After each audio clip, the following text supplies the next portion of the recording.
वक्फ bill का मुद्दा है, ये ऐसे समय में लाया गया जब सरकार हाशिए पर है, जब सरकार इस वक्त हम क्या देख रहे हैं कि वो कटघरे में खड़ी हुई है।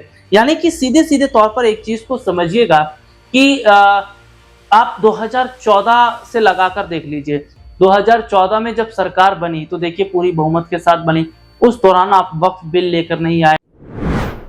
एनडीए गठबंधन में पड़ गई फूट, एनडीए गठबंधन में पड़ गई बड़ी दरार। नीतीश और नायडू क्या छोड़ देंगे मोदी का साथ? नीतीश और नायडू क्या एनडीए गठबंधन से हो जाएंगे अलग? नीतीश और नायडू क्या एनडीए गठबंधन से खुद को कर लेंगे किनारा? ये बहुत बड़ी बात आज हम अपने दर्शकों को बताने वाले हैं, जिसे बड़े ही ध्यान से सुनिएगा कि आखिरकार क्या वाकई आने वाले समय में नीतीश और नायडू एनडीए से अलग हो जाएंगे? क्या नीतीश और नायडू एनडीए से समर्थन वापस ले लेंगे और क्या प्रधानमंत्री नरेंद्र मोदी को इस्तीफा देना पड़ जाएगा? ये बड़ी बात हम किस लिए बोल रहे हैं, इसको बहुत ध्यान से सुनिएगा, क्योंकि नीतीश कुमार और चंद्रबाबू नायडू की जो पार्टी है इस वक्त बहुत बुरी तरीके से फंस गई है। इतना ही नहीं, वक्फ बिल का समर्थन करना नीतीश कुमार और चंद्रबाबू जो नायडू हैं उनको यहाँ भारी पड़ता नजर आ रहा है, क्योंकि जिस तरीके से मुस्लिम कम्युनिटी ने, मुस्लिम वोटर्स ने नीतीश कुमार से, चंद्रबाबू नायडू से दूरी बनाई है। और सबसे बड़ी बात है कि बिहार में अगर देखा जाए तो चुनावों के वक्त में जिस तरीके से बहुत अच्छा खासा वोट नीतीश को मिलता रहा मुसलमानों का, दूसरी तरफ हम ये देखते हैं कि आंध्र प्रदेश में मुस्लिमों की ही वजह से या उनके वोट की वजह से चंद्रबाबू नायडू आंध्र प्रदेश के सीएम बनते रहे। लेकिन ये जो वोट बैंक है नीतीश और नायडू के हाथ से तो जा ही रहा है। इसके साथ ही ये भी देखा जा रहा है कि जो इनकी पार्टियां हैं वो भी अब धीरे धीरे कमजोर होती नजर आ रही हैं। इसमें एक चीज देखिएगा कि नीतीश और नायडू को झटका तो लग रहा है, लेकिन एनडीए के और जो सहयोगी दल हैं, चाहे यहाँ पर हम बात कर लें आरएलडी की बात कर लें, चाहे वे अपना दल की बात कर लें, या हम चिराग पासवान की पार्टी की बात कर लें, तो यहाँ पर यह देखा जा रहा है कि इनको भी नुकसान हो रहा है।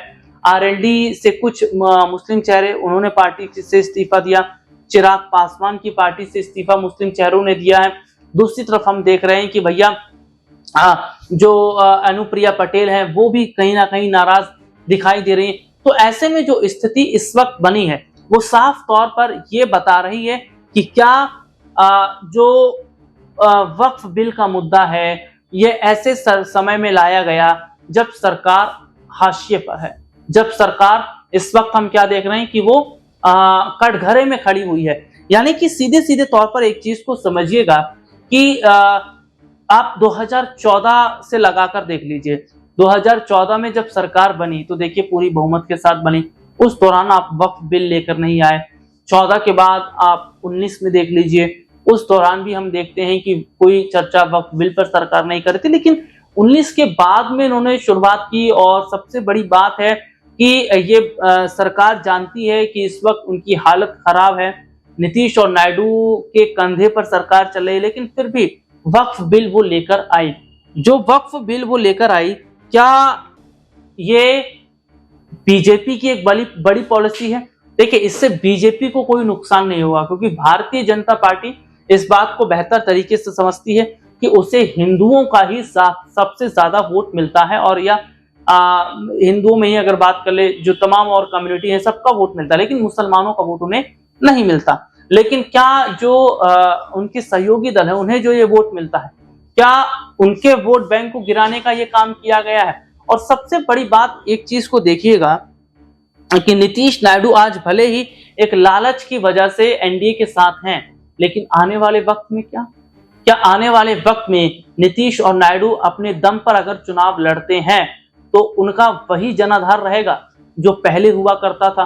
और सबसे बड़ी बात है कि जिस तरीके से वोट जो शिफ्ट हो रहा है, इनके पास से जो वोट निकल रहा है वो जो विपक्षी पार्टियों की तरफ जा रहा है, और ये तमाम चीजें कहीं ना कहीं बताती हैं कि इस वक्त के जो हालात हैं वे क्या ये नहीं बताते हैं कि एनडीए के सहयोगी दलों को जानबूझकर झटका दिया गया, या सीधे तौर पर अगर मैं कहूं तो नीतीश और नायडू को जानबूझकर यहाँ एक बड़ी जो है चोट पहुंचाई गई है। सरकार के मन में क्या चल रहा है ये तो नहीं कहा जा सकता, लेकिन ये देखा जा रहा है कि नीतीश कुमार और चंद्रबाबू नायडू इस बात को समझ रहे हैं कि अगर वो अपने वोट बैंक को नहीं बचाते हैं, अगर वो अपना वोट बैंक बचाने में कामयाब नहीं हो पाते हैं तो उनको नुकसान होगा।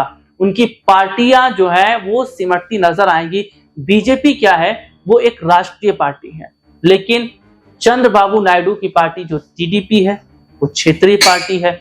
नीतीश कुमार की पार्टी जेडीयू वो क्षेत्रीय पार्टी है। और ये जाहिर तौर पर देखने को मिल रहा है कि ये जो क्षेत्रीय पार्टियां हैं ये एक राज्य तक सीमित होती हैं, और अगर राज्य के अंदर भी इनकी स्थिति मजबूत नहीं होती है, राज्य के अंदर भी इनकी पकड़ कमजोर होती है, तो जाहिर तौर पर उतना फायदा इन्हें नहीं मिलेगा। क्योंकि आप बिहार की मैं थोड़ा सा बात करूं, आप चिराग पासवान की पार्टी को उठाकर देख लीजिए, कितना जनाधार है चिराग पासवान की पार्टी का, या मैं मुकेश सहनी का थोड़ा सा जिक्र कर लूं, उनकी पार्टी का कितना जिक्र है, या जो है चिराग के चाचा उनकी पार्टी का कितना यहाँ पर जिक्र है, या कितना वो मजबूत है।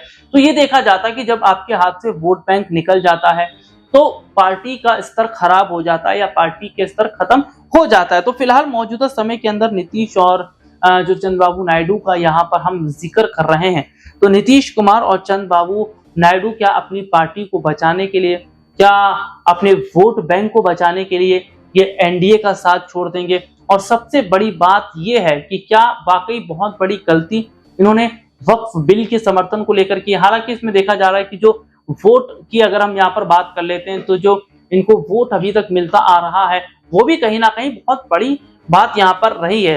तो ऐसे में सीधे तौर पर देखा जा रहा है कि अभी भले ही कुछ पैकेज के लालच की वजह से ये एनडीए के साथ जुड़े हैं, लेकिन जब एनडीए की सरकार चली जाएगी उसके बाद इनके क्या हालात रहेंगे, उसके बाद ये किस तरीके से अपनी पार्टी जो है उसको जो है वो मजबूत करते नजर आएंगे। तो फिलहाल हमारे पास वक्त की कमी है, मैं जाते जाते ये जरूर बोलना चाहूंगा कि खबर ये भी चल रही है कि नीतीश और नायडू बहुत तेज नेता माने जाते हैं, और नीतीश नायडू जो है वो सरकार बनाने का अगर दम रखते हैं तो वो सरकार गिराने का भी दम रखते हैं। अब ये आने वाले समय में देखना होगा कि जो नीतीश कुमार और जो चंद्रबाबू नायडू हैं, क्या अगर वो एनडीए से अलग हो जाते हैं तो इसका नुकसान उन्हें उठाना पड़ेगा मोदी जी को। क्या मोदी जी इस्तीफा देंगे? अगर नीतीश और नायडू जाहिर तौर पर समर्थन वापस लेंगे तो सरकार गिर जाएगी, और सरकार गिर जाएगी तो मोदी जी को इस्तीफा देना पड़ेगा। तो वोट बैंक बचाने के लिए, पार्टी को बचाने के लिए क्या इस तरीके के कदम नीतीश नायडू उठाएंगे? इस मुद्दे पर आपकी क्या राय, कमेंट करके जरूर बताएं। फिलहाल इस प्रोग्राम में इतना ही, आपसे फिर दोबारा मुलाकात होगी, तब तक के लिए इजाजत दीजिए, नमस्कार।